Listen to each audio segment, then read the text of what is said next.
اب آپ اس مبارک سلسلے کا 10واں حلقہ سماعت فرمائیں۔ کیسے بیت المقدس پہنچ گئے؟ خواب میں تو وہ بھی پہنچ سکتے ہیں، ہم بھی پہنچ سکتے ہیں۔ تو لہذا اگر یہ خواب ہوتا تو پھر کبھی ابو جہل اور اس کی برادری حضور سے آ کے یہ تو نہ پوچھتے کہ اچھا حضور ہمیں بیت المقدس کی نشانیاں بتاؤ، ہمیں آپ یہ بتلائیں کہ راستے میں آپ نے ہمارا کوئی قافلہ دیکھا تھا۔ یہ خواب والے سے کوئی پوچھتا ہے؟ یہ تو اسی سے پوچھا جاتا ہے جو یہ کہے کہ جناب میں آج جدے گیا تھا اور میں ابھی ابھی جدے سے واپس آ رہا ہوں، تو اس سے آپ پوچھیں گے کہ بھائی راستے میں میری ایک گاڑی خراب تھی، وہ فلاں جگہ وہ آپ نے دیکھی تھی؟ وہ کہے گا پتہ نہیں یار، میں نے شاید دیکھی تھی، یا میں نے دیکھی تھی، یا کہے گا پتہ نہیں میں نے خیال نہیں کیا، میں گزر گیا۔ جب گیا ہو آیا ہو تو پوچھیں گے نا۔ اگر وہ کہے میں نے خواب میں جدہ دیکھا ہے تو اس سے آپ پوچھیں گے کہ راستے میں میری گاڑی کھڑی تھی، وہ دیکھی تھی آپ نے؟ وہ کہتا ہے میں نے خواب دیکھا ہے، آپ راستے کی بات پوچھ رہے ہیں۔ تو کہتے ہیں کہ اگر یہ خواب ہوتا تو پھر کسی قسم کا آگے شور نہ ہو۔ دو باتیں۔ اور تیسری دلیل ان کی یہ ہے، وہ کہتے ہیں کہ بی بی عائشہ کی حدیث جو ہے، اسی لیے میں نے عرض کیا تھا نا کہ جب بھی کسی امام کا قول پڑھیں فوری طور پر اس کے بارے میں رائے نہ دیا کریں، یا تو آپ کو اللہ نے اتنا بڑا علم دیا ہو کہ آپ اس امام سے بھی بڑے ہوں، پھر تو اس کے علم پر بحث کریں نا۔ اور اگر ہم پرائمری کے طالب العلم بھی نہ ہوں اور ایم اے کے سوالات حل کرنے شروع کر دیں تو پھر جو نتیجہ نکلے گا وہ ظاہر ہے۔ جیسے آج کل ماشاءاللہ ایک رواج ہو گیا نا، کسی سے آپ کہیں، وہ کہا جی چھوڑو جی، دین کو ہم اچھی طرح سمجھتے ہیں، دنیا کو نہیں سمجھتے بیچارے۔ اس میں پوچھتے ہیں اچھا جس طرح میں دکان کر رہا ہوں ذرا کوئی طریقہ تو بتاؤ۔ اس میں بیچارے ہر وقت محتاج ہیں سیکھنے کے، لیکن دین میں ماشاءاللہ سب سے طاقت۔ تو بہرحال وہ کہتے ہیں کہ جناب بات یہ ہے کہ سمجھیں کہ بی بی عائشہ نے جو حدیث بیان فرمائی ہے، بی بی عائشہ سچ کہتی ہیں، اور سیدنا معاویہ نے جو حدیث بیان فرمائی وہ بھی سچ کہتے ہیں، کیونکہ نہ بی بی عائشہ جھوٹ بول سکتی ہے نہ سیدنا معاویہ جھوٹ بول سکتے ہیں، وہ بھی دونوں سچے۔ کیا مطلب؟ انہوں نے کہا پہلے یہ دیکھو کہ بی بی عائشہ کی حدیث کے الفاظ یہ ہیں کہ میں نے اپنے بستر سے حضور کو جدا نہیں پایا، تو پہلے بی بی عائشہ حضور کے گھر بھی تو آئے نا، بیوی تو بنے، تبھی بستر پہ حضور لیٹیں گے نا۔ تو اس کی شادی بھی ہوئی ہے ہجرت کے بعد اور معراج ہوا ہجرت سے پہلے۔ سمجھ آ رہی ہے بات کہ نہیں؟ بی بی عائشہ کی شادی ہوئی مدینہ منورہ میں، اور میرے آقا کا معراج ہے مکہ مکرمہ میں ہجرت سے 1.5 سال پہلے۔ تو بی بی عائشہ کا یہ کہنا اس کا مطلب ہے وہ کسی اور معراج کی بات کر رہی ہے۔ حضور کو مدینہ منورہ میں بھی کوئی معراج ہوئے ہیں روحانی، جس کے بارے میں بی بی عائشہ کہہ رہی ہے کہ بھئی حضور کا بدن مبارک تو میرے بستر پہ تھا، وہ سچ کہہ رہی ہے، لیکن یہ کوئی اور معراج ہے، یہ معراج نہیں جس کا ذکر اللہ کے قرآن میں ہے، یہ تو ہجرت سے پہلے کا معراج ہے، اور اس وقت تو بی بی عائشہ بیوی نہیں، تو وہ کیسے کہہ سکتی ہیں کہ حضور میرے بستر پہ نہیں تھے؟ اور اسی طرح حضرت معاویہ رضی اللہ تعالیٰ عنہ تو اسلام لائے ہیں جب مکہ فتح ہو گیا۔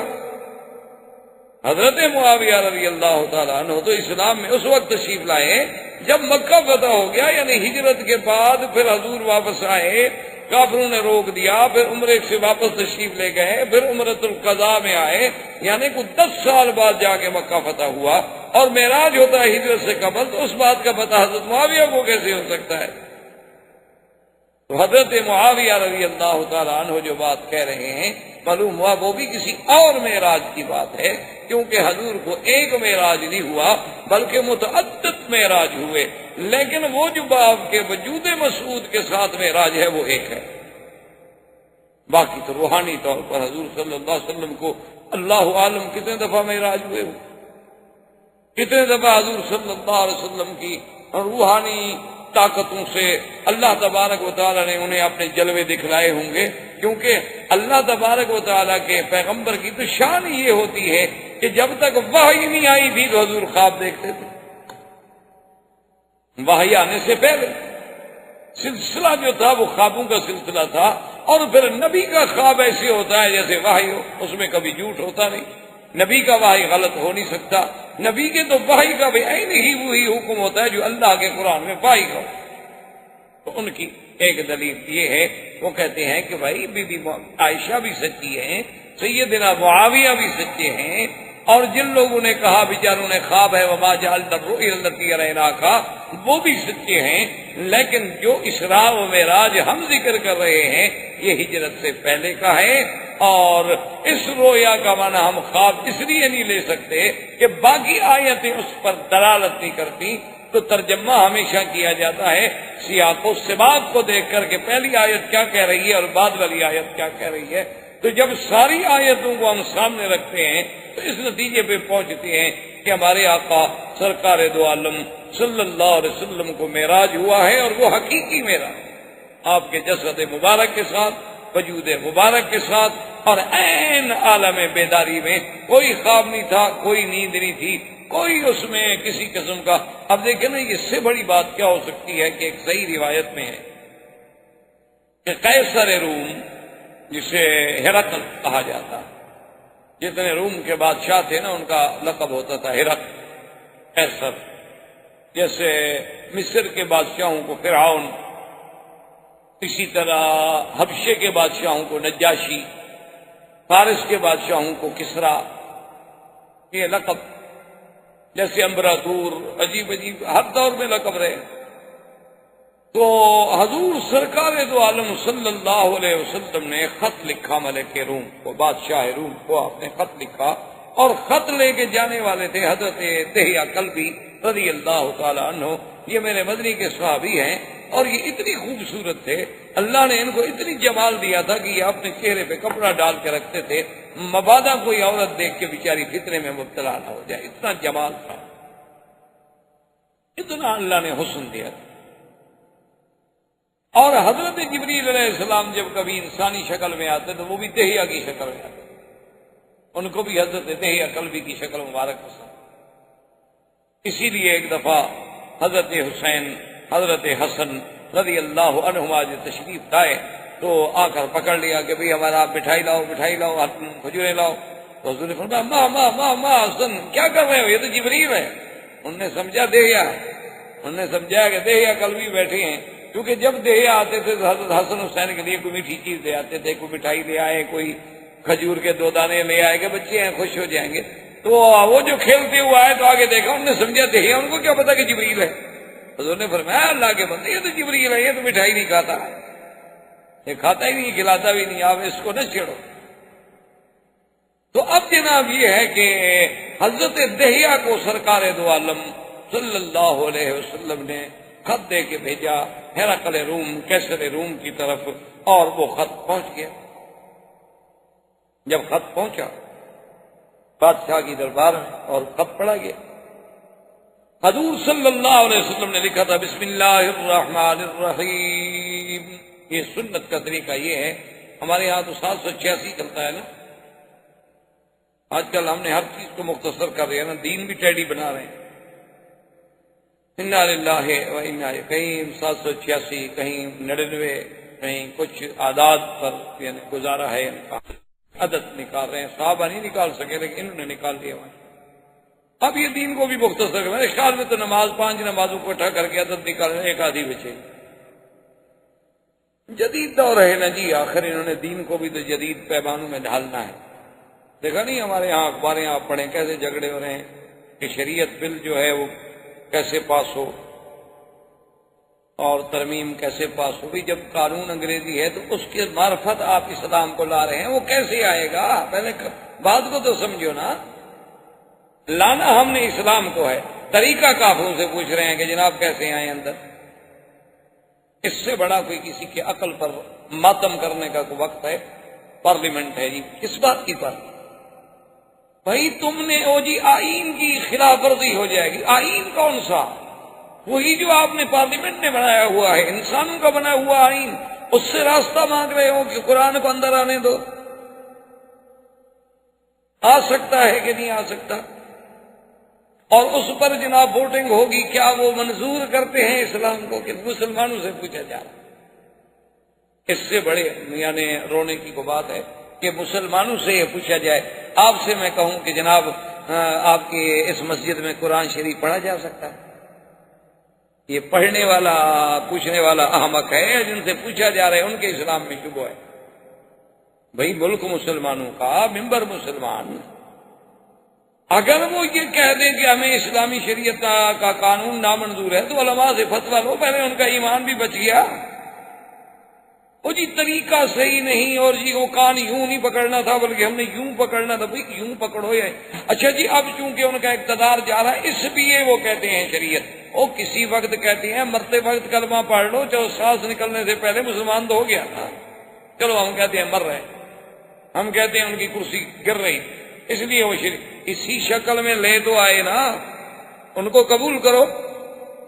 اور جب شریعت ہو جی یہ تو خود چور ہیں، کیسے شریعت نافذ کریں گے؟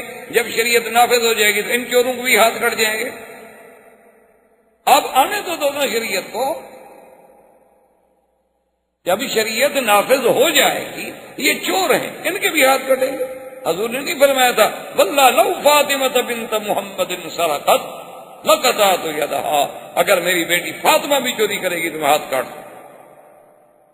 تو یہ ہمارے ہاں بہرحال عجیب بات ہے، اللہ تبارک و تعالی رحمت فرمائے کہ اب ہم نے دین کو سمجھنا ہے، اور سمجھنا کن سے ہے کہ جن کو دین کا پتہ ہے، ان سے ہم پوچھنے جائیں گے۔ جس آدمی کو اردو نہ آتی ہے اس کو کہو کہ علامہ اقبال کا شعر سمجھاؤ، یہ غلطی آپ کبھی نہیں کریں گے۔ میرے پاس آپ کبھی بھی، جتنے ڈاکٹر ہیں میرے ساتھ بڑی مہربانی بھی کرتے ہیں، دوستی بھی کرتے ہیں، محبت بھی کرتے ہیں، میرے پاس کبھی یہ میڈیکل کی کتاب لے کے نہیں آئے مسئلہ پوچھنے کے کہ جی آج ہم نے یہ میڈیکل کا پیرا پڑھا ہے، حل نہیں ہو رہا، مولانا آپ اچھے مولوی ہیں مہربانی کریں۔ کیوں وہ سمجھتے ہیں کہ مولوی صاحب کوئی انگریزی تھوڑی پڑھے ہوئے ہیں یا میڈیکل تھوڑا پڑھے ہوئے ہیں، یہ تو ان سے پوچھیں گے جو اس لائن کا آدمی ہوگا۔ تو تم نے شریعت کا پوچھنا ہے، علماء سے پوچھو گے، دین والوں سے پوچھو گے، جن کو آئین اسلام کے ساتھ کوئی ربط و ضبط ہوگا ان سے پوچھو گے۔ ان سے پوچھو بیچاروں کے جو اللہ معاف فرمائے ساری زندگی ان کی شراب میں گزر گئی، ان سے پوچھو کہ اسلام قبول ہے، وہ کیا کہیں؟ ان کو تو پتہ ہے اسلام قبول کریں، کوڑے نہ کہیں گے شام کو، پاگل ہیں وہ، ان کا دماغ خراب ہو گیا۔ ان کو تو پتہ ہے کہ ابھی ابھی تو ہم جناب طوائفوں کے گھر سے اٹھ کے آ رہے ہیں اجلاس میں شرکت کے لیے، اور اگر اسلام اور شریعت نافذ ہو گئی تو پھر دیکھا نہیں طالبان نے کیسے سیدھا کر دیا۔ اب ہر کوئی کہتا ہے جی بڑے سخت ہیں، بڑے سخت، بھائی سخت ہیں نرم ہیں۔ آپ یہ بتائیں جو علاقہ ان کے پاس ہے وہاں امن ہے کہ نہیں، لوگوں کی جان مال آبرو عزت محفوظ ہے کہ نہیں؟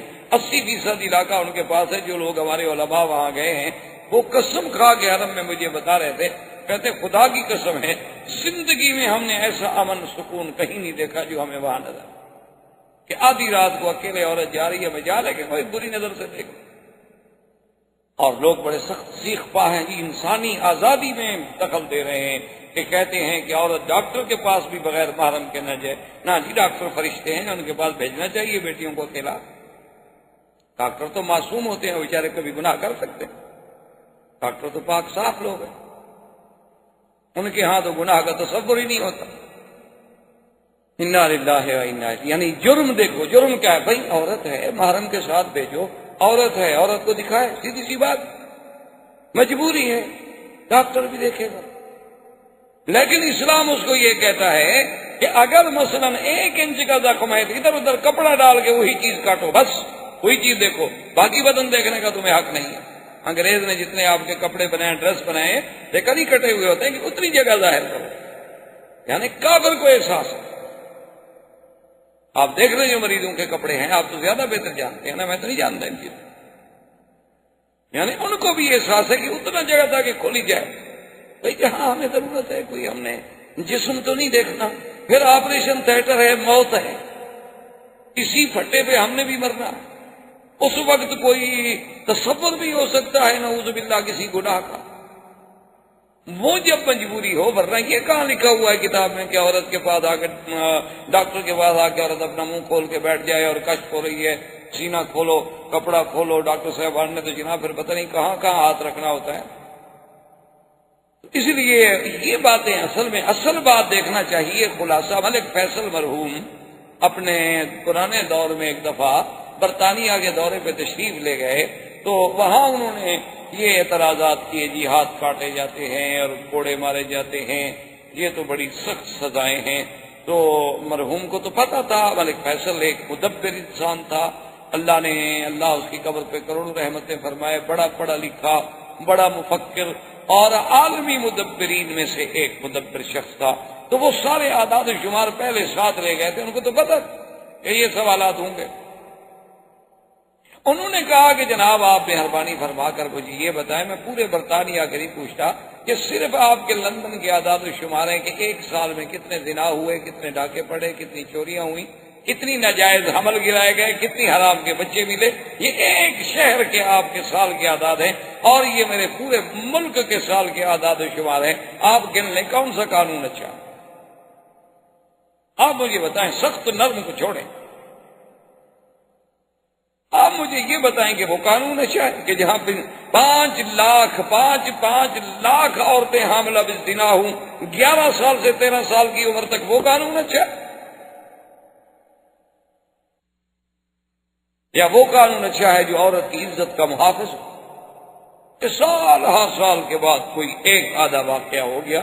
انسان دنیا میں واقعات ہوتے، تو اس لیے بہرحال خیر ہم اپنے موضوع سے ہٹ جائیں گے۔ تو 786 ایسی چیزیں لکھنا یاد رکھو یہ اسلام میں ناجائز ہیں۔ باقی یہ کہنا کہ جناب وہ لوگ پھینک دیتے ہیں اور ادب نہیں کرتے، پاؤں میں آتی ہیں اس لیے ہم نہیں لکھتے ہیں، تو السلام علیکم کے جو الفاظ ہیں وہ بھی تو اسلام کے الفاظ ہیں، اللہ کا نام بھی تو سلام ہے، پھر وہ بھی تو پاؤں میں آئے گا۔ سلام مسنون آپ لکھتے ہیں، برحمت اللہ وبرکاتہ آپ لکھ رہے ہیں، قبلہ و کعبہ آپ لکھ رہے ہیں، تو وہ بھی تو پاؤں میں آئیں گے۔ تو پھر کس کس لفظ کو بچاؤ گے؟ تو جس نے احترام کرنا ہے سب کا کرے گا، جس نے نہیں کرنا کسی کا بھی نہیں کرے گا، ایک اصولی سی بات۔ تو بہرحال کہنے کا مقصد میرا یہ تھا جناب کہ وہ جب دہیہ قلبی خط لے کے گئے تو خط تھا بسم اللہ الرحمن الرحیم من محمد الرسول اللہ الى قیصر الروم والسلام علی من اتبع الہدی۔ اور یہ خط کا طریقہ ہوتا ہے کہ پہلے بسم اللہ لکھے پھر اپنا نام لکھے تاکہ کھولنے والے کو فوراً پتہ لگے کس نے بھیجا ہے، وہ بیچارہ آخری صفحے تک نہ اپنا ٹینشن میں مبتلا رہے کہ پتہ نہیں کس کا ہے، شاید دیکھو نیچے دیکھو، اچھا پڑھوں کہ نیچے دیکھوں، اب 4 صفحے کا خط ہو تو ویسے بھی پڑھتے پڑھتے آدمی کے لیے وقت چاہیے، تو اس لیے ہمیشہ کہتا ہے اب دیکھ لیا اچھا بھی کس کا ہے، محمد بکی کا ہے، میں سمجھ گیا ضروری ہے میں پڑھ لوں گا، نہیں تو اچھا بھی بعد میں دیکھ لوں گا، مجھے پتہ ہے ہاں تم نے لکھا ہوگا فلاں بات۔ تو اس لیے ہمیشہ یاد رکھیں کہ اچھا جیسے یہاں آج کل طریقہ ہوتا ہے نا، پیڈ چھپے ہوتے ہیں، آپ کا نام اوپر لکھا ہوا ہے بس کافی ہے، ٹھیک، آگے آپ خط شروع کر دیں۔ تو جب اس نے خط پڑھا تو اس کے پاس جو بڑے بڑے اس کے بطریق بیٹھے تھے انہوں نے کہا جی خط نہ پڑھو خط نہ پڑھو۔ انہوں نے کہا کیوں؟ انہوں نے کہا یہ ہماری بڑی توہین ہے کہ خط بھیجنے والے نے پہلے آپ اپنا نام لکھا ہے اور بادشاہ کا نام بعد میں لکھا ہے، ہماری توہین ہو گئی۔ تو قیصر روم نے کہا، اس نے کہا چیخنے کی ضرورت نہیں ہے، کوئی توہین نہیں، ہر ملک کے اپنے آداب ہیں، ہر قوم کے خط لکھنے کے اپنے آداب ہیں، تم اس میں کیوں لڑتے ہو بھائی؟ خیر وہ چپ ہو گئے۔ خط پڑھنے کے بعد اس نے کہا کہ اچھا کہ اپنے بطاریق سے کہ وہ جو انجیل ہمارے خزانے میں محفوظ چلی آ رہی ہے جس پر ہمارا ہر بادشاہ مہر کرتا ہے وہ نکالو، اس میں ہم دیکھیں کہ محمد رسول اللہ کے بارے میں انجیل کیا کہتی ہے۔ اب وہ جو تھے نا اس کے بطارقہ یعنی اس دور کے پادری یا مولوی جو بھی سمجھ لیں، انہوں نے کہا کہ نہیں اس کتاب کو تو نہ کھولے، ان کو پتا تھا نا کہ کتاب کھل گئی تو پھر تو حقائق کھل جائیں گے اور ہم نے تو بادشاہ کو اندھیرے میں رکھا ہوا ہے، حق بات پر تو کوئی نہیں پہنچنے دیتا، اگر حق دکھا دیا جائے تو جھگڑا ختم ہو جائے، جھگڑے مٹ جائیں۔ تو انہوں نے کہا جی اس کے تو کھولنے کو بھائی، اس نے کہا دیکھیں نا خط آیا ہے وہ کہتا ہے میں اللہ کا رسول ہوں، تو ہمیں دیکھنا چاہیے، تحقیق کرنی چاہیے، پھر میں بادشاہ ہوں میں ایسے جواب دے دوں بغیر تحقیق؟ انہوں نے کہا جی نہیں کتاب نہ کھولیں، کتاب کھولے گی تو وصیت کی گئی ہے کہ اگر کتاب کھولی تو آپ کا ملک نہیں رہے گا، حکومت نہیں رہے گی، تخت و تاج لٹ جائے گا، یہ ہو جائے گا وہ ہو جائے گا۔ انہوں نے کہا اچھا ایسا کرو کہ پتہ کرو کہ کوئی لوگ مکے والے ہیں، قافلے شام کے تجارت میں قافلے آئے ہوئے، اگر وہاں کے کچھ لوگ تو ان کو بلاؤ، ان سے کوئی تحقیق تو کریں نا کہ بھی یہ محمد رسول اللہ صلی اللہ علیہ وسلم کون ہے۔ بلایا گیا تو ایک قافلہ آیا ہوا تھا ابی سفیان کی قیادت، ابی سفیان جو ہیں حضور صلی اللہ علیہ وسلم کے قریبی، جب قافلہ آ گیا بیٹھ گیا، بادشاہ نے پوچھا ایکم اقرب نسبا، تم میں سے سب سے زیادہ اس شخص کے جس نے نبوت کا دعویٰ کیا ہے نسب میں کون قریب ہے؟ فقام ابو سفیان، ابو سفیان کہتے ہیں میں کھڑا ہو گیا، میں نے کہا انا اقرب نسبا، میں آپ کے نسب کے۔ انہوں نے کہا اچھا بتاؤ وہ کس خاندان سے؟ انہوں نے کہا جی بڑے اعلیٰ خاندان۔ انہوں نے کہا اچھا دوسرا سوال میرا یہ ہے کہ حضور پر ایمان لانے والے غریب ہیں یا امیر؟ اس نے کہا ایمان لانے والے جی بس سارے غریب ہیں جی، وہ تو سارے مزدور، غلام، عبد، بڑے لوگ تو کوئی بھی ان کے ساتھ نہیں ہے۔ انہوں نے کہا نبیوں کی شان یہی ہوتی ہے، ان کا ساتھ ہمیشہ غریب ہی دیتے ہیں، حق کا ساتھ غریب ہی دیتا ہے، حق کا ساتھ کبھی سرمایہ دار نہیں دیتا الا قلیل۔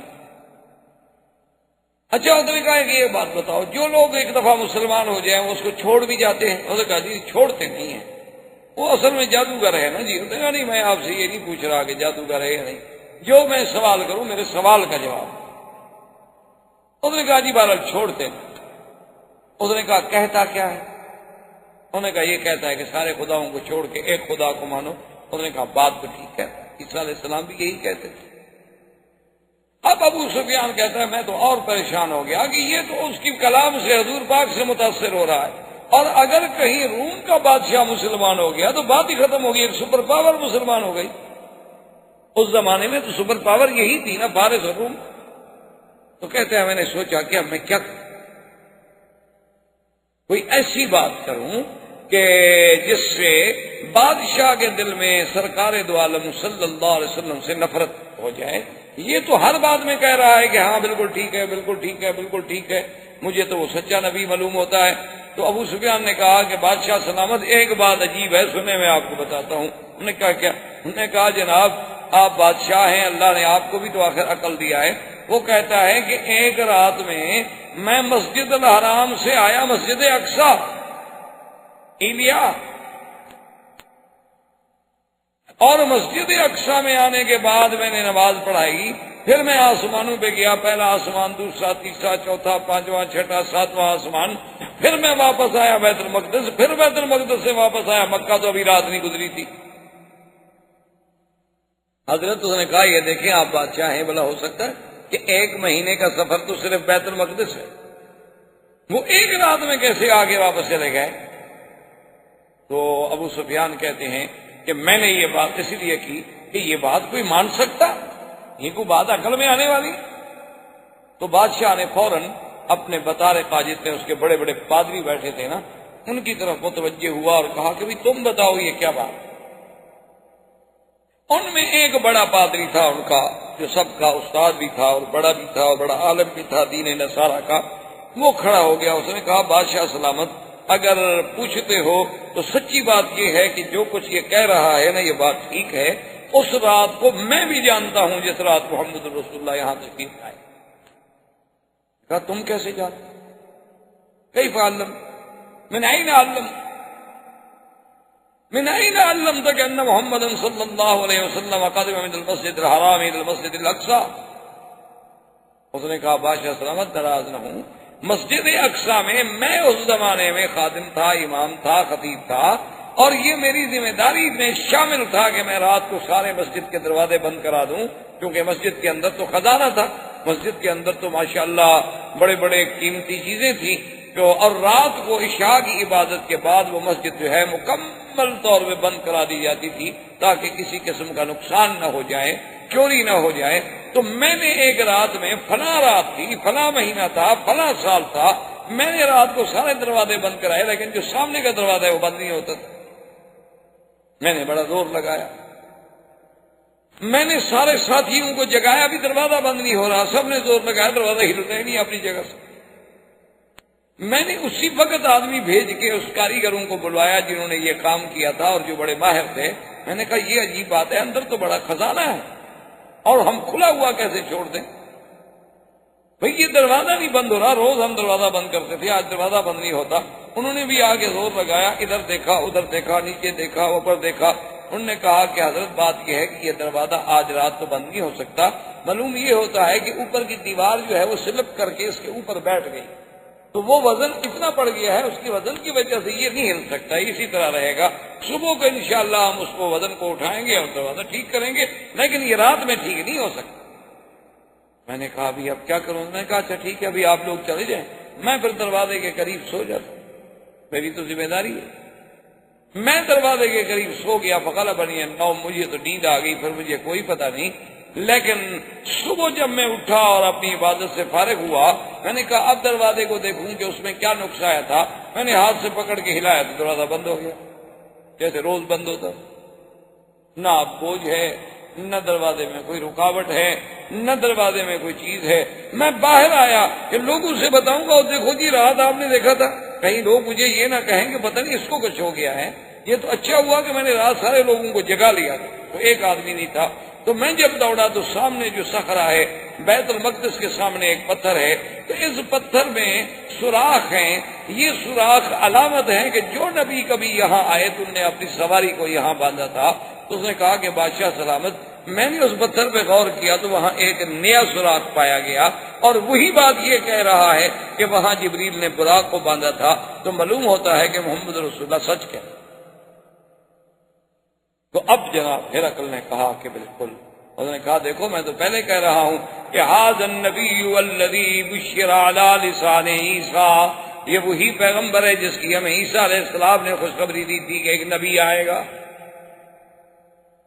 ایک نبی آئے گا جس کا نام محمد مصطفیٰ ہوگا، جس کو اللہ نے قرآن میں بھی ذکر وَمُبَشِّرًا بِرَسُولٍ یَأْتِی مِن بَعْدِ اسْمُهُ احمد، کہ حضرت عیسیٰ ابن مریم نے خوشخبری دی کہ میرے بعد ایک نبی آئے گا جس کا نام احمد مصطفیٰ ہوگا۔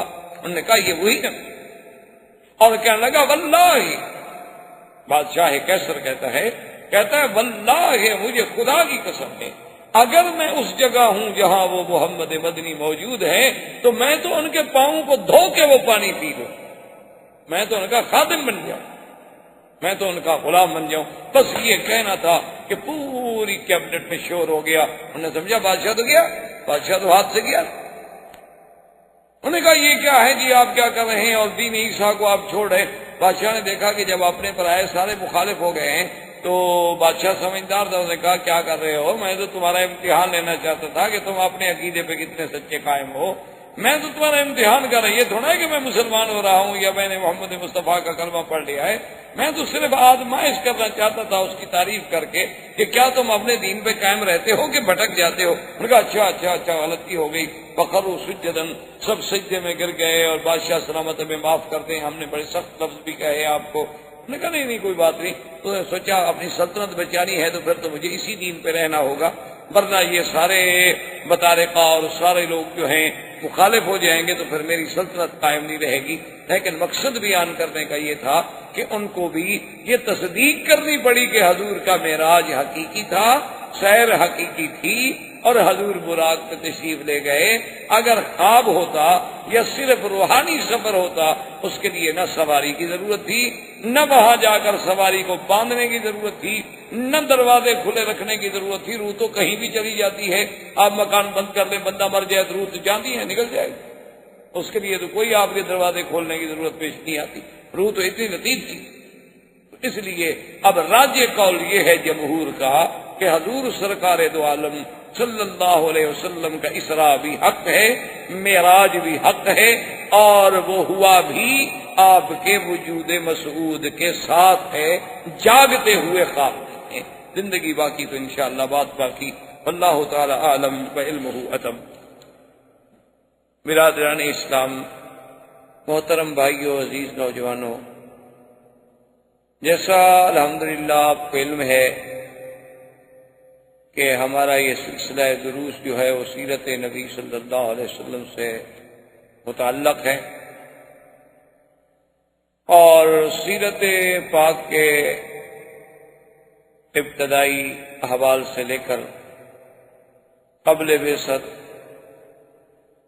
اور زمانہ ولادت، زمانہ رضاعت، زمانہ شباب، زمانہ بعثت، زمانہ دعوت، معارضہ کفار، تعذیب مسلمین، ان تمام مراحل کو ہم الحمدللہ سلسلہ وار بیان کر چکے ہیں، اور پچھلے درس میں بھی آپ کو یاد ہوگا کہ اسراء و معراج کے مسئلے پر ہمارا درس تھا، اور اس کا خلاصہ یہ ہے، میں نے عرض کیا تھا کہ علماء کا اختلاف ہے کہ حضور صلی اللہ علیہ وسلم کا یہ معراج مبارک جو ہے یہ روحانی ہے، یعنی یہ خواب تھا، یا یہ جسمانی ہے کہ حضور صلی اللہ علیہ وسلم کو عالم بیداری میں روح مال جسد کے ساتھ اسراء بھی اور معراج بھی ہوا۔ اس میں علماء کے اقوال میں نے عرض کیے تھے، سیدہ عائشہ صدیقہ رضی اللہ تعالیٰ عنہ کی حدیث عرض کی تھی، سیدنا معاویہ رضی اللہ تعالیٰ عنہ کی روایت اور ان کا قول اور ان کی تحقیق نقل کی تھی، اور اس کے بعد جمہور کا فیصلہ عرض کیا تھا کہ یہ بات اب متفق علیہ ہے جمہور کے نزدیک کہ حضور صلی اللہ علیہ وسلم کا معراج مبارک جو ہے وہ جسمانی ہے اور عالم بیداری میں ہوا ہے۔ وما جعلنا الرؤيا التي أريناك، تو رؤیا سے مراد رؤیا منام نہیں بلکہ رؤیا سے مراد رؤیا العین ہے کہ سرکار دو عالم صلی اللہ علیہ وسلم نے جاگتے ہوئے اپنے وجود مبارک کے ساتھ یہ سارا سفر طے فرمایا، اور یہ عظیم معجزہ ہے میرے پاک نبی صلی اللہ علیہ وسلم کا، کیونکہ آپ کے معجزات کی قسمیں ہیں، بعض معجزات علوی ہیں، بعض معجزات جو ہیں وہ عالم سماوات سے تعلق رکھتے ہیں، اور بعض عرضی ہیں جو عالم ارض سے تعلق رکھتے ہیں۔ تو یہ بات تو اب ہم نے محقق پڑھ لی، اتنی بحث صاحب کا درس میں ہو گئی کہ اب اس کو دہرانے کی کوئی ضرورت نہیں ہے کہ حضور کا معراج جو ہے معراج جسمانی۔ اور میں نے عرض کیا تھا کہ معراج کے دو حصے، ایک ہے اسراء اور ایک ہے معراج۔ یہ عام طور پر ہمارے بھائی بوجہ کم علمی کہہ دیتے ہیں حضور کو معراج ہوا، حضور کو معراج ہوا، مکے سے معراج ہوا، یوں بات نہیں ہے۔ اصل تو مکہ سے جو سفر ہے بیت المقدس تک یہ اسراء ہے، اور معراج کا جو سفر ہے وہ بیت المقدس سے شروع ہے۔ اب اسراء کے بارے میں پھر روایات کہ حضور صلی اللہ علیہ وسلم کو جب سیر کے لیے لے جایا گیا تو آپ کہاں تھے؟ تو ایک روایت مبارک میں یہ ہے کہ آپ بیت ام ہانی میں تھے، اور ایک روایت مبارک یہ ہے کہ عند بئر زمزم، کہ آپ زمزم کے کنویں کے قریب لیٹے ہوئے، اور ایک روایت مبارک میں ہے کہ عند الحتیم، یہ جو کعبہ شریف کے ساتھ چھوٹی سی جگہ ہے حتیم جسے کہتے ہیں، آپ تو یہاں رہتے ہیں آپ کو پتہ ہے، تو یہ حتیم کے اندر تھے، اور یہیں سے پھر ابتدا ہوتی ہے سیر کی۔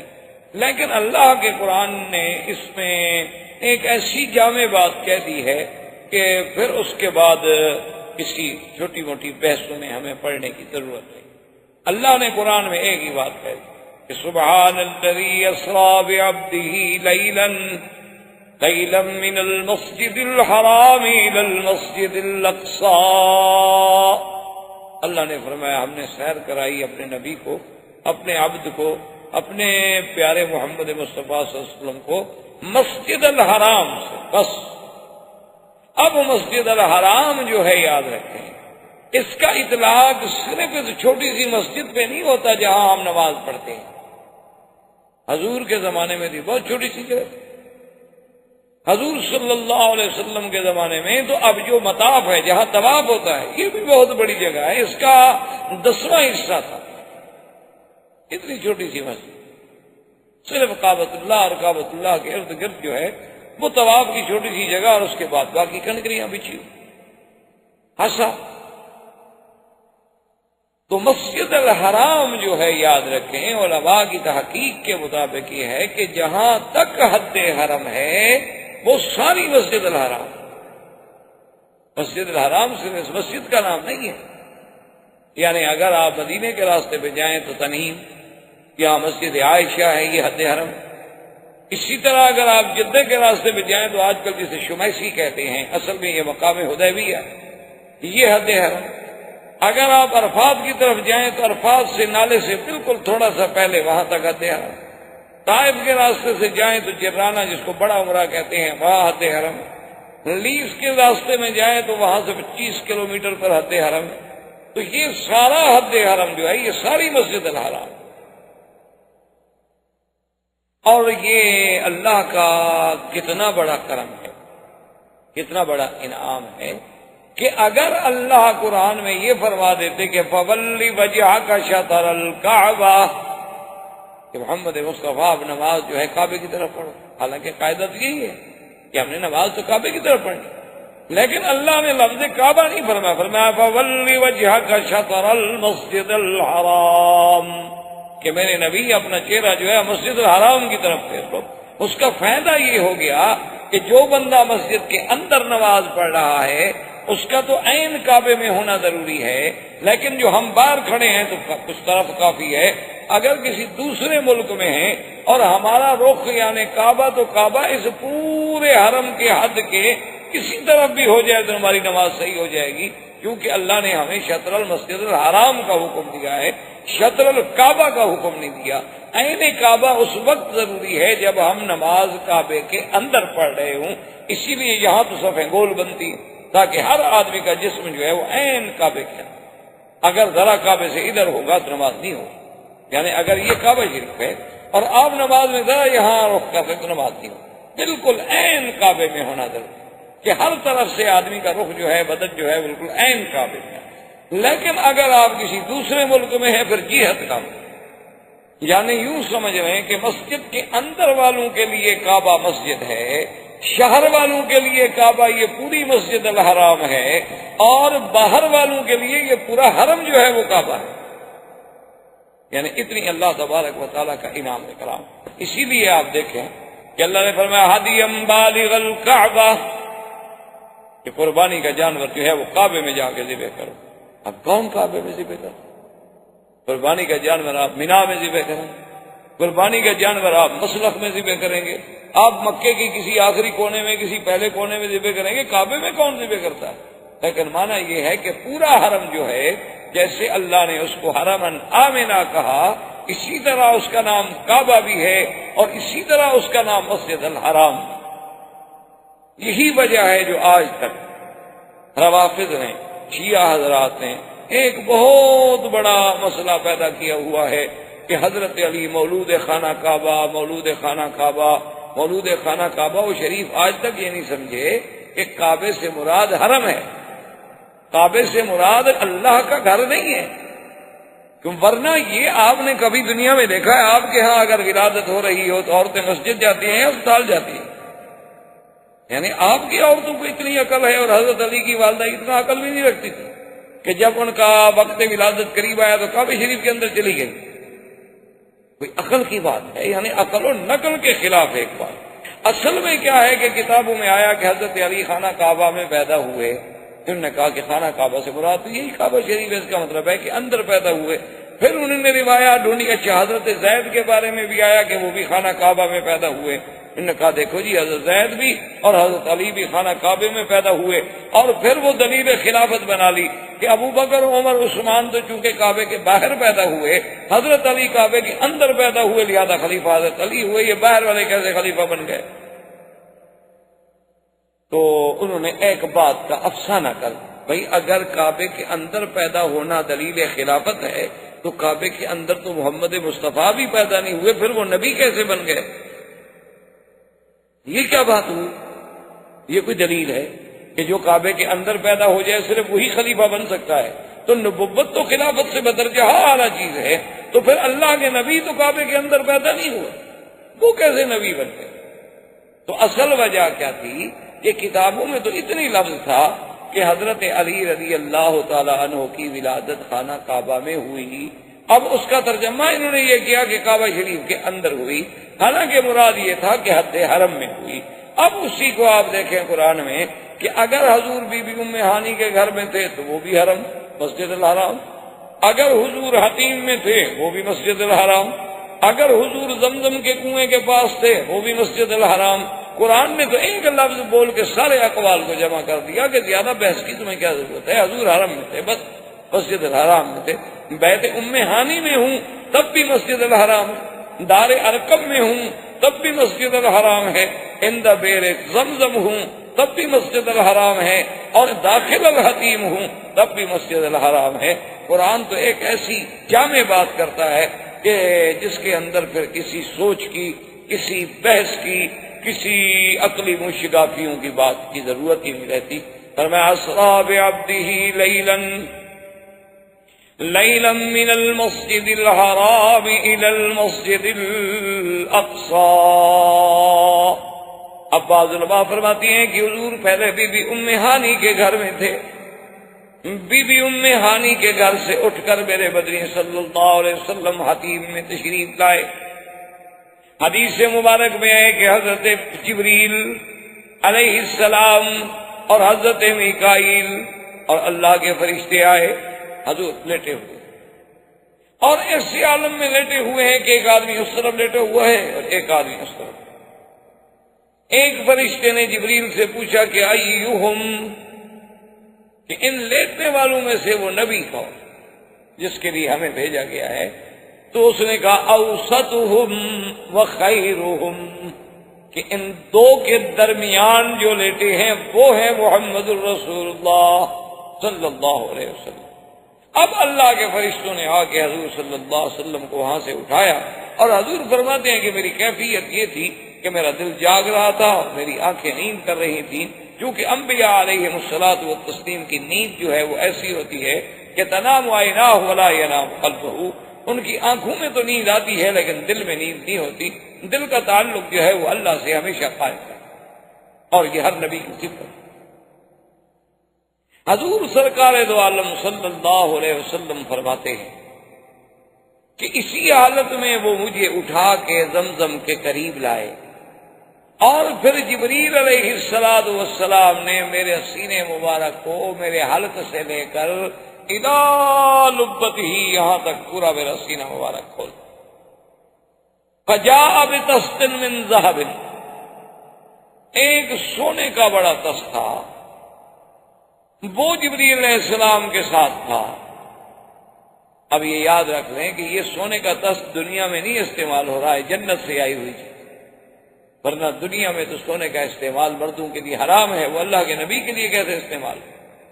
سونے کے برتن میں کھانا کھانا حرام ہے، سونے کی گھڑی پہننا حرام ہے، سونے کے انگوٹھی پہننا حرام ہے، سونے کی اینک پہننا، پین لگانا، اسٹڈ وغیرہ بنانا اور چیزیں بنانا، کیونکہ حضور نے فرما دیا کہ ھذان حرامان علی ذکور امتی۔ حضور نے ایک ہاتھ میں سونا لے لیا، ایک ہاتھ میں ریشم کا کپڑا لے لیا، اور فرما دیا کہ دونوں چیزیں جو میری امت کے بردوں پر حرام۔ تو حضور کے لیے بھی سونے کا تست کیسے لائے؟ تو محدثین کرام نے فرمایا کہ پہلی بات تو یہ ہے کہ ابھی یہ سونے کی حلت و حرمت کے احکام بھی شروع نہیں ہوئے، مکی زندگی میں تو کوئی شریعت کا حکم آیا ہی نہیں ہے، تمام احکام جو ہے وہ مدنی زندگی سے تعلق رکھتے ہیں، مکی زندگی میں تو صرف نبوت، اثبات نبوت اور دعوی توحید پر دلائل۔ اب جب وہ لایا گیا تو حضور فرماتے ہیں کہ میں دیکھ رہا ہوں کہ میرے قلب مبارک کو نکال کر مائے زمزم سے 3 دفعہ دھویا گیا، اور یاد رکھیں یہ دوسرا شق صدر ہے۔ ایک پہلے آپ پڑھ چکے ہیں کہ جب حضور بی بی حلیمہ کے گھر میں زمانے رضاعت میں تھے، بی بی حلیمہ سعدیہ رضی اللہ تعالیٰ عنہ کے گھر میں تھے، قبیلہ بنو سعد میں تھے، تو اس زمانے میں حضور صلی اللہ علیہ وسلم کا شق صدر ہوا تھا، اور یہ شق صدر جو ہے دوسرا شق صدر ہے، اور یہ شق صدر ہے شرح صدر۔ ایک بات یاد رکھیں، شرح صدر علیحدہ چیز ہوتی ہے کہ اللہ کسی کے سینے کو بات سمجھنے کے لیے کھول دیتے ہیں، اور ایک آدمی کو بات سمجھ نہیں آ رہی ہوتی، تو اسی لیے جیسے کہ قرآن پاک نے فرمایا من یرید اللہ ان یہدیہ یشرح صدرہ للاسلام فہو علی نور من ربہ، کہ اللہ تبارک و تعالی جس کو ہدایت دینا چاہتے ہیں اس کے سینے کو کھول دیتے ہیں۔ معلوم ایسے ہوتا ہے کہ اللہ کی طرف سے وہ ایک نور ایمان میں آ جاتا ہے، ہر چیز جیسے نور میں روشن ہو جاتی ہے، جب اللہ راضی ہوتا ہے تو اس کے سینے کو کھول دیتے ہیں، ہر بات اس کے سامنے روشن ہو جاتی ہے۔ اللہ کی توحید ہو، انبیاء کی نبوت و رسالت ہو، مسئلہ معاد ہو، یوم آخرت ہو، جزا و سزا ہو، بالکل ایسے واضح ہو جاتی ہے کہ جیسے بالکل ہر چیز جو ہے وہ حقیقت بن کے سامنے آ جاتی ہے۔ وہ ہے شرح صدر، اور یہ ہے شق صدر۔ شق صدر کا معنی کہ باقاعدہ جیسے آپریشن کیا جاتا ہے، چونکہ حضرت انس رضی اللہ تعالیٰ عنہ فرماتے ہیں رأیت اثر المخیط علی صدر رسول اللہ صلی اللہ علیہ وسلم، میں نے اس سلائی کے ٹانکے کے جو نشان تھے، حضرت انس فرماتے ہیں کہ میں نے خود دیکھے حضور صلی اللہ علیہ وسلم کے سینے پر، یعنی جیسے سلائی کر دی جاتی ہے ٹانکے کا نشان باقی رہ جاتا ہے، کیونکہ حضرت انس رضی اللہ تعالیٰ عنہ خادم تھے اور انہیں یہ موقع اور یہ شرف نصیب ہوا کہ انہوں نے حضور صلی اللہ علیہ وسلم کے سینے مبارک کو دیکھا، اور وہ فرماتے ہیں کہ مجھے وہ نشان بھی یاد کہ وہ نشان کہاں کہاں تھے اور کتنے پاس۔ تو حضور صلی اللہ علیہ وسلم فرماتے ہیں کہ جبریل علیہ السلام نے میرے دل مبارک کو مائے زمزم مبارک سے دھویا، اور اس کے بعد ایسے معلوم ہوا کہ ملؤ فی قلبی ایمانا و حکمتا، کہ ایمان اور حکمت کوئی ایک ایسی مانوی چیز تھی جس کو اللہ نے جوہر بنا دیا، اللہ تبارک و تعالی نے جس کو جوہر بنا دیا کہ وہ حضور صلی اللہ علیہ وسلم کے دل مبارک میں بھرا گیا، حتیٰ کہ فرماتے ہیں کہ اس کے اثرات میرے حلقے مبارک تک بھی آئے حضور صلی اللہ علیہ وسلم، اور اس کے بعد انہوں نے میرا سینہ مبارک دیکھا۔ اسی سے میں نے پہلے بھی عرض کیا تھا کہ محدثین کرام اور فقہاء عظام، اصل میں یہی کام ہوتا ہے فقہاء کا کہ وہ حدیث مبارک سے، محدثین کا کام ہوتا ہے حدیثوں کو جمع کرنا۔ اس لیے ایک بہت بڑے امام کی، بہت بڑے محدث زمان کی بات ہے کہ جب ان کے سامنے مسائل رکھے گئے، جب حضرت عبداللہ ابن المبارک رحمۃ اللہ علیہ نے مسائل رکھے، اور وہ خدا کی شان ہے کہ پہلے حضرت امام ابو حنیفہ رحمۃ اللہ علیہ سے بہت ناراض رہتے، شدید ناراض ہوتے تھے، امام صاحب کا نام آتا تو غصے میں آ جاتے۔ تو عبداللہ ابن المبارک رحمۃ اللہ علیہ نے چونکہ کچھ دن امام ابو حنیفہ رحمۃ اللہ علیہ سے علم پڑھا، حاصل کیا، تو آپ نے ان کے مسائل جو تھے وہ لکھے ہوئے کچھ کاغذوں پر، متفرق کاغذوں پر، وہ اپنے ساتھ تھے، اور اپنے حدیث کے استاد کی خدمت میں جب آئے تو ان کو یہ تو نہ بتلایا کہ یہ امام حنیفہ رحمۃ اللہ علیہ کی تحقیق ہے، کہا کہ حضرت میں ایک عالم کی خدمت میں گیا تھا، انہوں نے کچھ مسائل پر یہ تحقیق لکھی ہے، میں چاہتا ہوں کہ آپ کی خدمت میں پیش کروں۔ انہوں نے فرمایا ٹھیک ہے دکھاؤ۔ آپ نے وہ کاغذ ان کو دے دیے۔ انہوں نے کہا کہ ابھی تو میرے پاس وقت نہیں ہے، لیکن میں رات ان کا مطالعہ کروں۔ تو حضرت عبداللہ ابن المبارک فرماتے ہیں کہ صبح کی نماز کے بعد جب میں استاد کی خدمت میں آیا تو نے کہا کہ الزم هذا الرجل، الزم هذا الرجل۔ انہوں نے کہا کہ عبداللہ ابن المبارک میں تمہیں نصیحت کرتا ہوں کہ جس آدمی نے یہ مسئلے لکھے ہیں نا، اس کا ساتھ نہ چھوڑو، اس کے ساتھ رہو اگر تم نے دین سیکھنا۔ عبداللہ ابن المبارک فرماتے ہیں میں ہنس پڑا۔ انہوں نے کہا عجیب بات ہے، تم کیوں ہنستے ہو؟ میں نے کہا حضرت امام ابو حنیفہ کے لکھے ہوئے جن کو آپ برا سمجھتے تھے، آج مجھے کہہ رہے ہیں کہ ہم اسی کے پاس رہیں۔ میں نے کہا اچھا یہ امام ابو حنیفہ نے کیا؟ تو نے کہا، فرمایا کہ ہاں، کہ صحیح کہا ہے کسی نے کہ نحن الصیادلہ وهم الاطباء، کہ ابھی ہم محدثین تو ایسے ہیں جیسے ایک سیدری ہوتا ہے فارمیسی میں کہ دوائیں اکٹھی کر کے رکھ دیتا ہے۔ اب دوا دینا جو ہے طبیب کا کام ہے، طبیب فقیہ ہوگا، فقیہ جو ہے اس کو یہ درجہ ملتا ہے اطباء والا۔ ہمارا کام تو صرف یہ ہے کہ ہم نے حدیث سے رسول مبارک جو ہے وہ جمع کر کے رکھ دی، لیکن اس حدیث سے مسئلہ کیا نکلتا ہے یہ فقیہ کا کام، یہ ہمارا کام ہے۔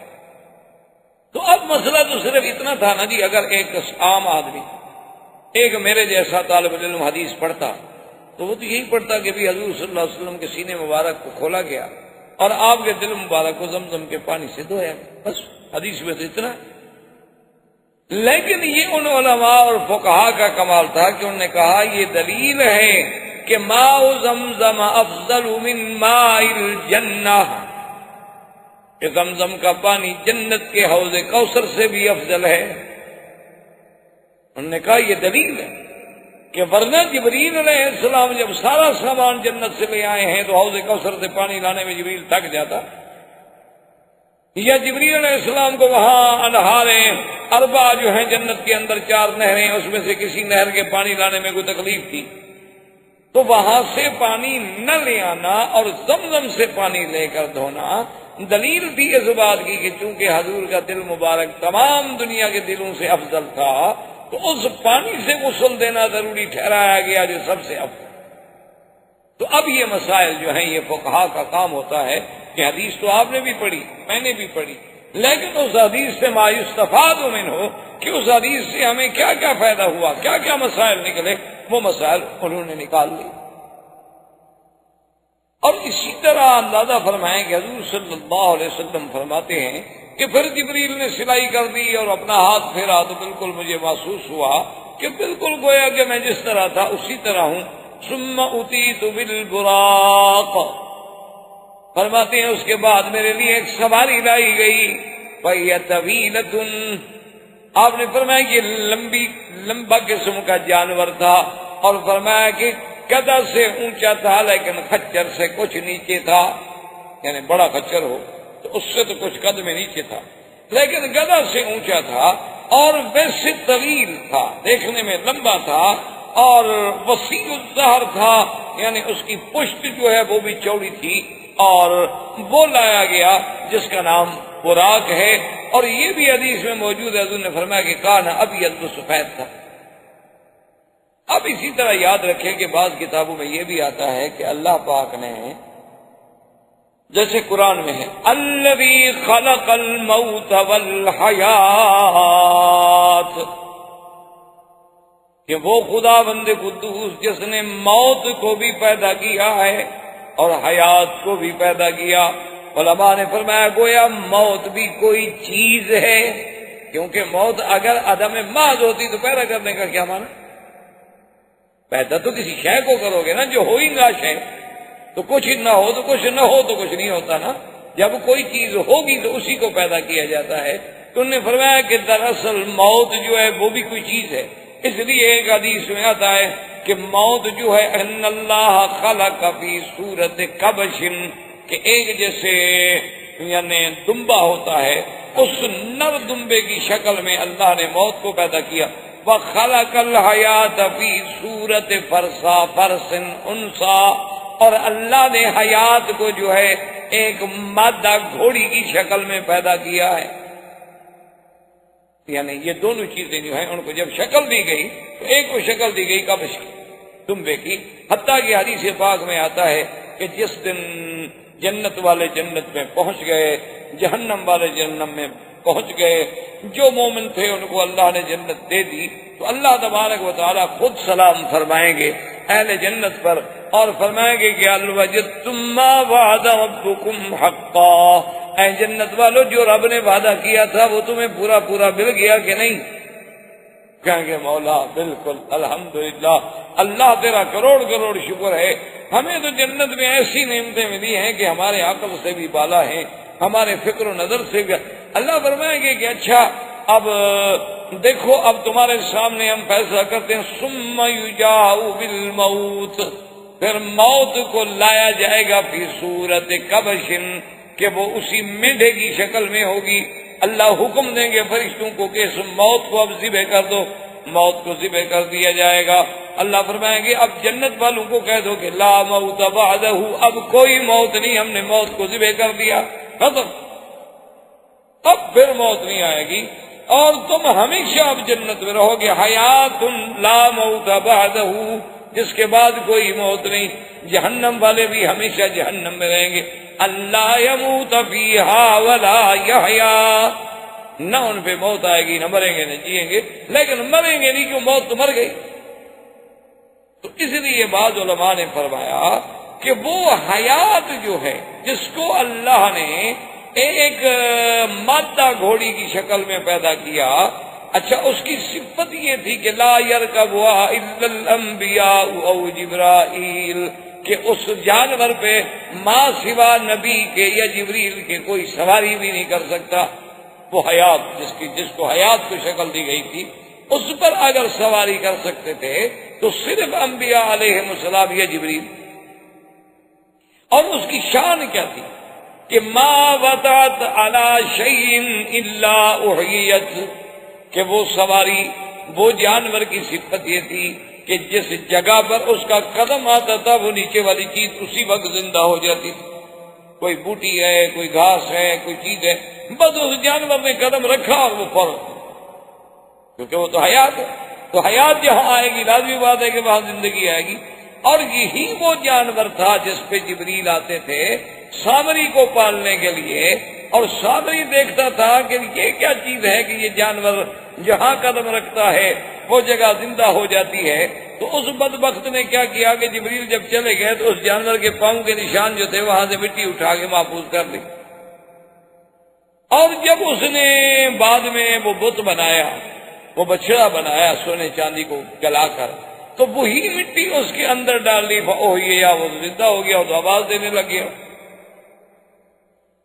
تو اب اس نے قوم کو دھوکہ دیا. انہوں نے کہا بھی یہ کیا سونے کی چیز اور اندر سے آواز آتی ہے. کہا ذا الہکم و الہ موسیٰ، یہ تمہارا بھی خدا ہے اور موسیٰ کا بھی خدا ادھر ہے.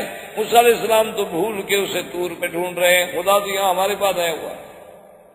اب قوم جناب حیران ہو گئی، کیونکہ قوم کو جب کوئی آدمی شعبدہ بازی دکھا دے نا، اسی لیے آپ نے دیکھا نا کہ پیروں کے چکر میں زیادہ آ جاتے ہیں. علماء کی بات چاہے 10 سال سنتے رہیں، زیادہ سے زیادہ مہربانی کریں تو کہہ دیں گے کہ اچھا یار مولوی آدمی ہے، پڑھا لکھا لگتا ہے.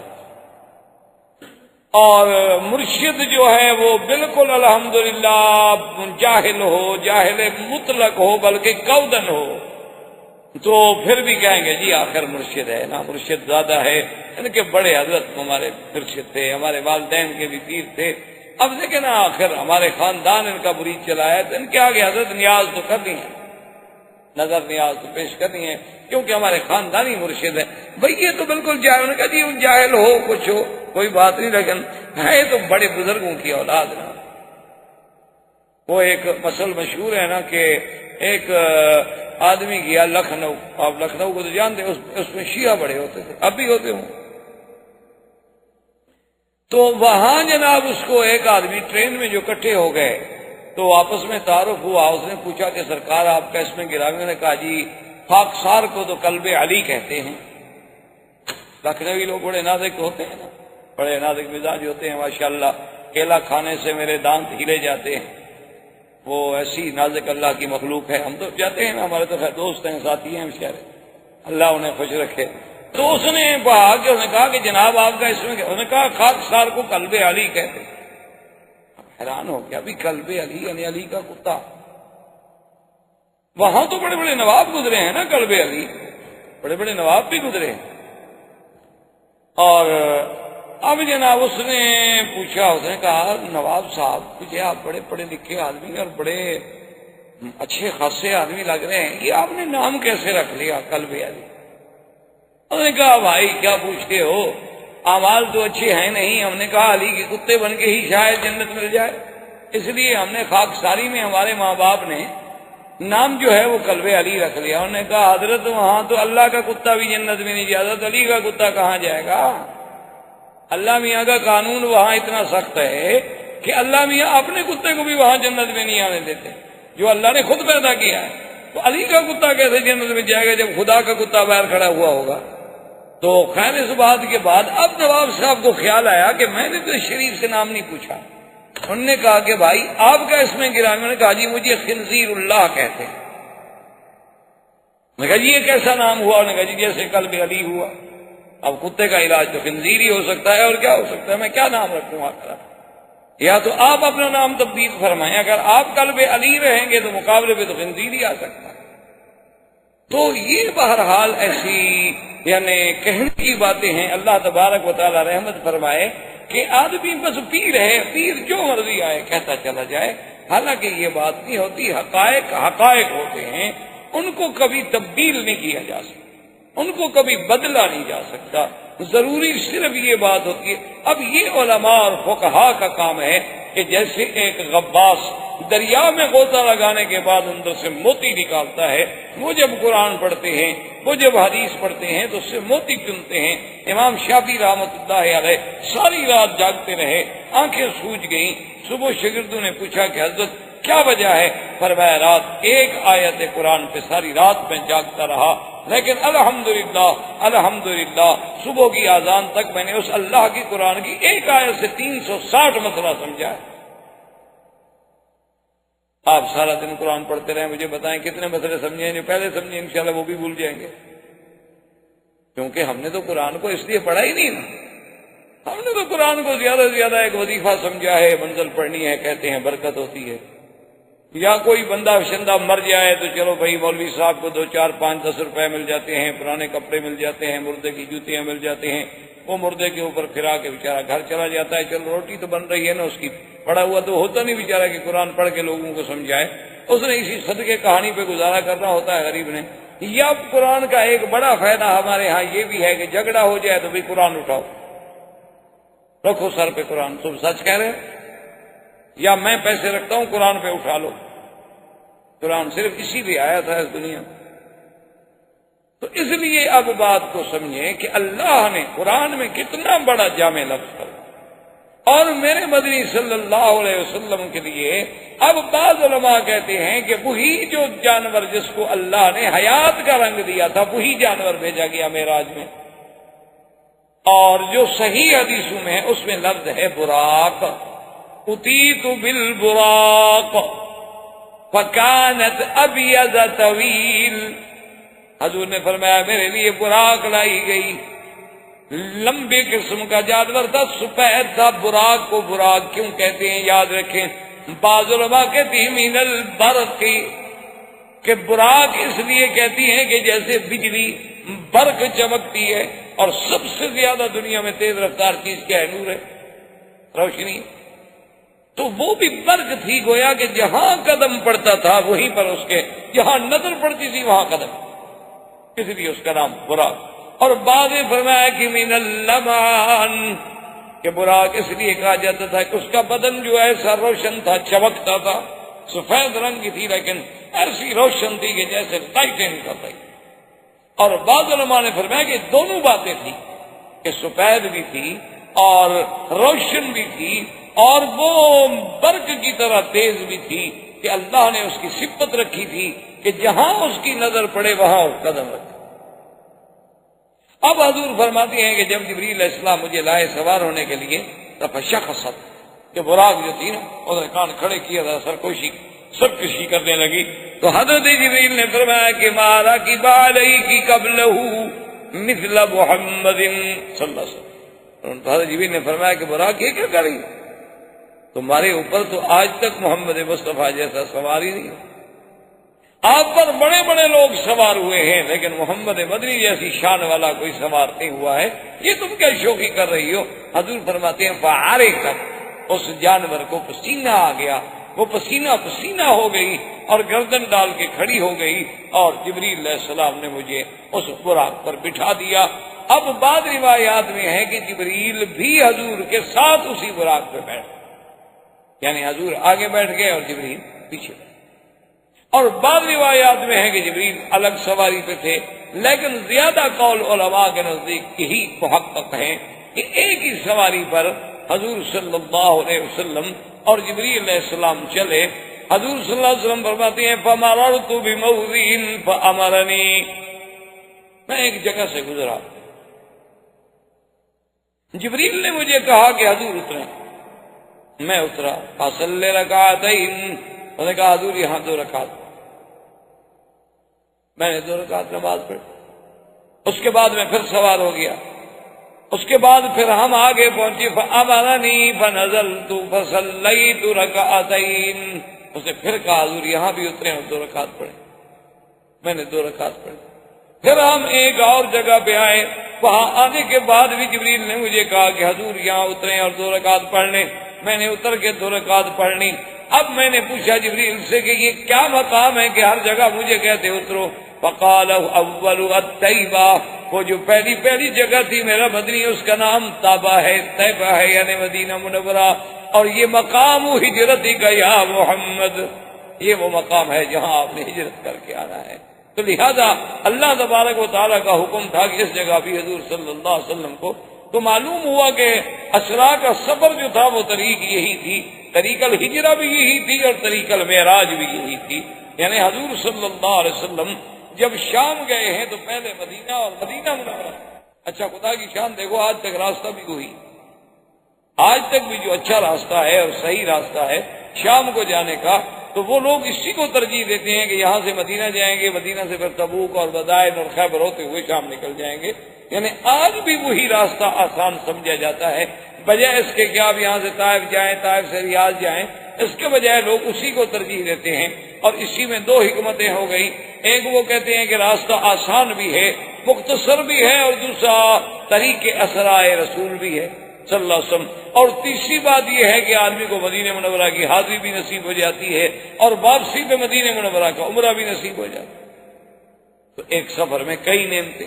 تو میں نے کہا اچھا جبریل وہ تو ٹھیک ہے، لیکن یہ دوسری جگہ کون سی؟ فقال هو جبل الذي كلم الله به موسى، تو وہ پہاڑ تھا جس پہ اللہ نے موسیٰ علیہ السلام سے کلام فرمایا تھا، طور سینا۔ میں کہا اچھا ٹھیک ہے جبریل، لیکن یہ تیسری جگہ کون سی تھی جہاں میں نے نماز پڑھی؟ فقال بیت اللحم الذي ولد فيها عیسیٰ علیہ السلام۔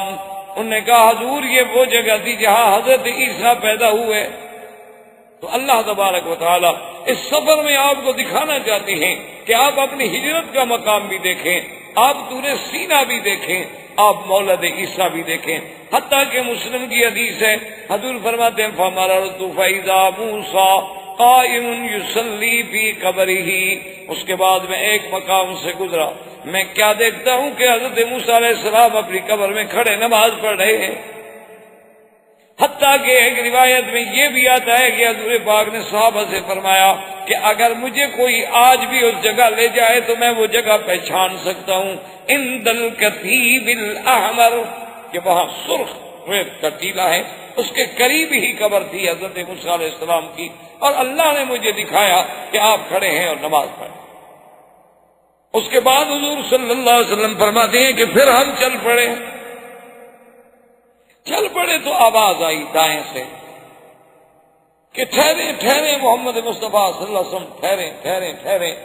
جبریل نے کہا چلیں حضور چلیں، حضور توجہ نہ کریں، تو حضور چل پڑے۔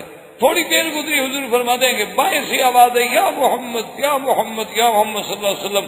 تو جبریل نے کہا حضور امزے چلیں چلیں چلیں چلیں آگے۔ حضور نے فرمایا کہ اس کے بعد میں نے دیکھا کہ امرأۃ حسنہ، ایک بڑی خوبصورت عورت ہے، اتنا جمال کہ کسی کی مجال ہے کہ اس سے نظر اٹھا لے، لیکن میں نے اپنی نظریں نیچی کر دی اور جبریل نے کہا حمزہ یا رسول اللہ، حمزہ چلے چلے چلے چلے آگے۔ میں نے کہا جبریل آخر یہ کون سے پکارتے؟ اس نے کہا حضور اگر آپ دائیں والے کی طرف چلے جاتے نا، وہ یہود تھے، تو آپ کی امت جو ہے وہ یہودیت میں کھو جائے، اگر آپ بائیں کی بات سن لیتے تو آپ کی امت نصرانیت میں غرق۔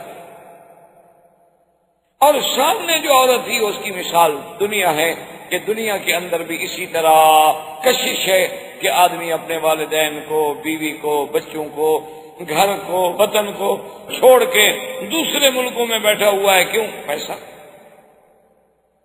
ورنہ عبادت کا شوق ہوتا تو آج سے 30 سال پہلے لوگ آ جاتے۔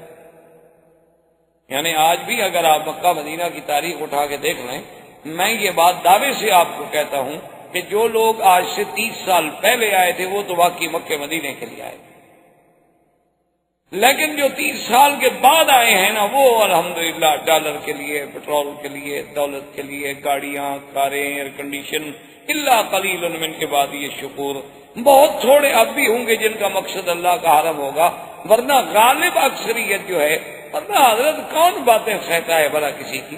صرف یہی دولت ہے جس نے آدمی کو جھکایا ہوا، مجبور کیا ہوا۔ اچھا، اللہ کی شان یہ ہے کہ لوگ بڑے خوش ہوتے ہیں، اب ان کا پیٹرول ختم ہو گیا، اب یہ مقروض ہو گئے، اب یہ ڈوب گئے۔ اللہ کی شان ہے ابھی ایک نیا فیصلہ ہوا کہ ان کی ریت بکے گی، ریت یہ پورا سہرائے اعظم جو پڑا ہے نا جی، اس کی پتہ ہے کتنا قیمت طے ہوئی ہے؟ اس کی قیمت تقریباً ہو رہی ہے کوئی سودا شاید جو ہے 3 کھرب ٹریلین ڈالرز میں سودا ہوگا۔ اللہ نے کہا تم قرآن نہ چھوڑو، فکر نہ کرو، ہم ریت کو سونا بنا دیں گے، کیا فرق پڑتا ہے؟ یہ کیا فرق پڑتا ہے؟ تمہیں کون لوٹ سکتا ہے؟ تم نے جب تک میرے قرآن کو نہ چھوڑا کوئی فرق نہیں پڑتا ہے۔ کبھی پیٹرول نکل آئے گا، کبھی سونا نکل آئے گا، کبھی جو تکلیف ہی نہ کرو ریت بیچ دو، لوگ ریت اٹھا کے لے جائیں، تمہیں پیسے دیں اور جگہ خالی کر دیں تاکہ وہاں تم زراعت کرو۔ وہ ریت اٹھا کے ٹیلے جب لے جائیں گے تو نیچے سے مٹی نکل آئے گی۔ تو اللہ کی شان ہے۔ تو اور جب تک ان کے پاس پیسہ ہے لوگ آتے رہیں گے، چونکہ مقصود ہمارا پیسہ ہے۔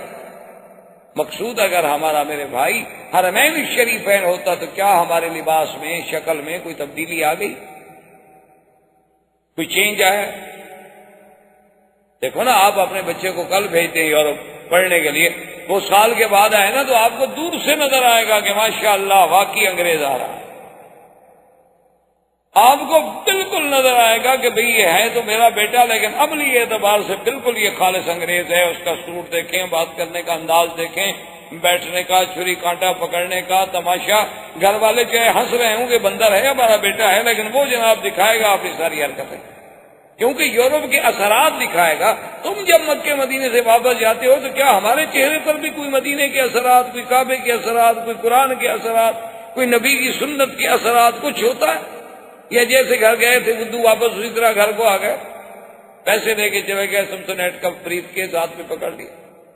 تو اس لیے ہمیشہ یاد رکھیں کہ یہ اثرات جو ہیں اب حضور کے، یہ تو اللہ کی شان ہے کہ حضور نے نہ یہودیوں کی سنی، نہ نصرانیوں کی سنی، نہ دنیا کی طرف مائل ہوئے۔ اس کے بعد حضور فرماتے ہیں پھر ہم چلے، میں نے دیکھا کہ امراتن عجوزا ارمسا، ایک عورت ہے، بڑھیا ہے، بالکل بد شکل ہے، اور اس کی حالت انتہائی خراب ہے، بالکل ایسے کمڑ چکی ہے۔ میں نے کہا جبریل ما ہادی، یہ کیا بلا؟ انہوں نے کہا رسول اللہ اب یہ دنیا کی کیفیت یہی ہے، اب اتنی ہی باقی رہ گئی، وہ جوانی سے مک گئی، ختم ہو گئی، اب یہ باقی ہے اتنا کہ جوانی کا پورا حصہ دنیا کا زیادہ گزر چکا ہے، اب یہ بڑھاپے کا تھوڑا سا حصہ ہے اور دنیا فنا ہونے والی ہے۔ اللہ نے آپ کو دنیا کی فنا کا آخری منظر جو ہے وہ بھی اپنی آنکھوں سے دکھلایا۔ حضور نے فرمایا صلی اللہ علیہ وسلم کہ میں آگے بڑھا،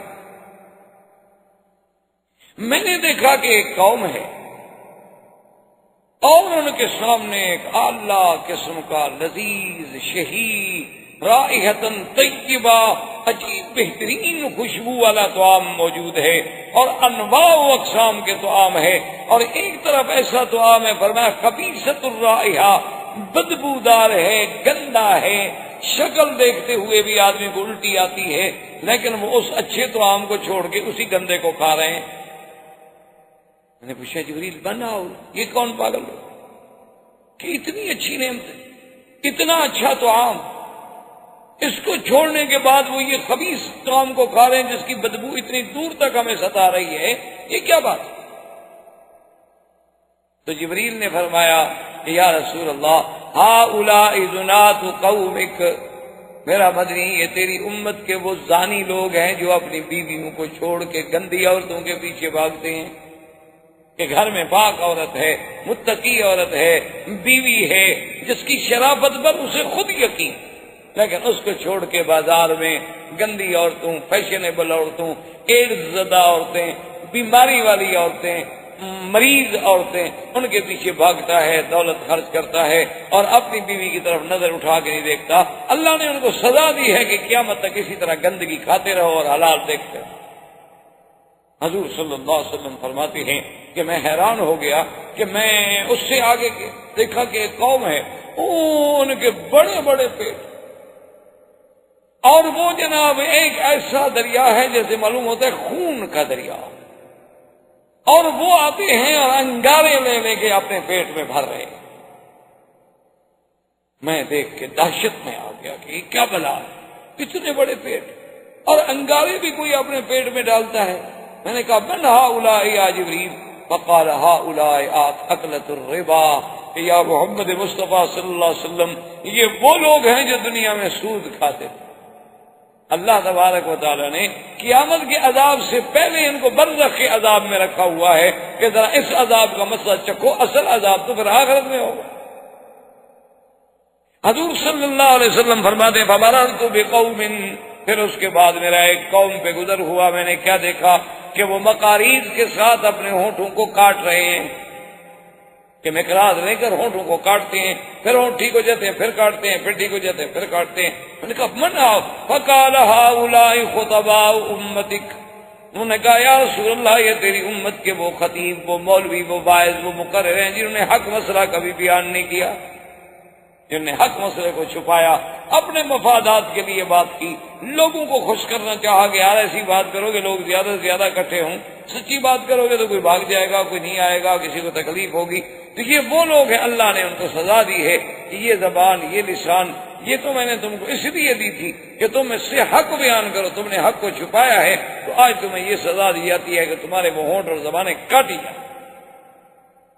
حضور صلی اللہ علیہ وسلم یہ سارے منظر دیکھتے جا رہے ہیں، اور اس کے بعد جب قریب پہنچے بیت المقدس کے، حضور صلی اللہ علیہ وسلم فرماتے ہیں کہ فنزل بی جبرائیل، جبریل علیہ السلام مجھے لے کر اس براق سے اترے، فذهب الى الصخرہ، ایک بہت بڑا صخرہ، بہت بڑا پتھر تھا، اس کے قریب گئے جبریل علیہ السلام، فجعل باصبعه، اپنی انگلی سے اشارہ کیا تو اس پتھر میں سوراخ ہو گیا، تو انہوں نے اس براق کی رسی کو سوراخ میں ڈال کے اس پتھر سے باندھ دیا۔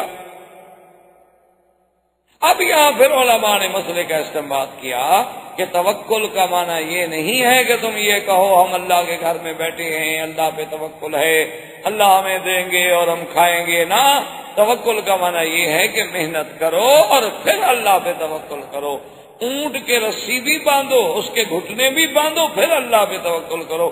یہ معنی نہیں ہے کہ سواری کو جنگل میں چھوڑ دو، بیوی کو اکیلا گھر میں چھوڑ دو اور کہو جی بس اللہ حافظ ہے جی، اللہ کا توکل ہے جی فکر نہ کریں جی، مجھے بیوی پہ بڑا اعتماد۔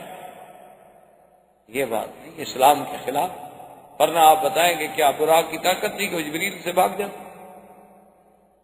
یعنی وہ جبریل کہ ایک دفعہ صحابہ نے پوچھا کہ حضور 500 سال کا تو سفر ہے آسمان، تو جبریل کتنی دیر میں کرتا ہے؟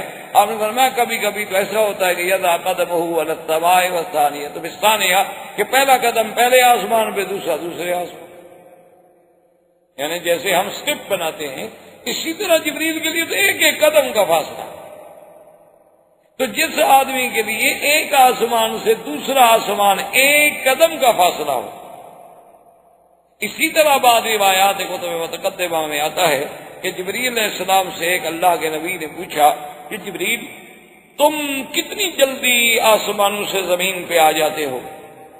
تو جبریل علیہ السلام نے کہا کہ اللہ کے نبی، موسیٰ علیہ السلام، حضرت سیدنا یوسف علیہ السلام کو جب ان کے بھائی کنویں پہ کھڑے ہو کے دھکا دے کے کنویں میں گرا رہے تھے تو اس وقت میں 7ویں آسمان پہ تھا، اللہ نے مجھے حکم دیا کہ میرے یوسف کی حفاظت کرو، تو یوسف علیہ السلام کنارے سے پانی تک نہیں پہنچے، میں پہلے پہنچ گیا، جس کی سرعت کا یہ عالم ہو، کیونکہ سب سے، اب تو خیر آپ کی جدید تحقیق بھی کہتی ہے نا کہ سب سے زیادہ تیز رفتار چیز جو ہے وہ روشنی ہے، 80 لاکھ میل پتہ نہیں سیکنڈ میں کتنا کرتی ہے، اور جبریل تو مخلوقی نور سے ہے، اس کی رفتار کتنی ہوگی؟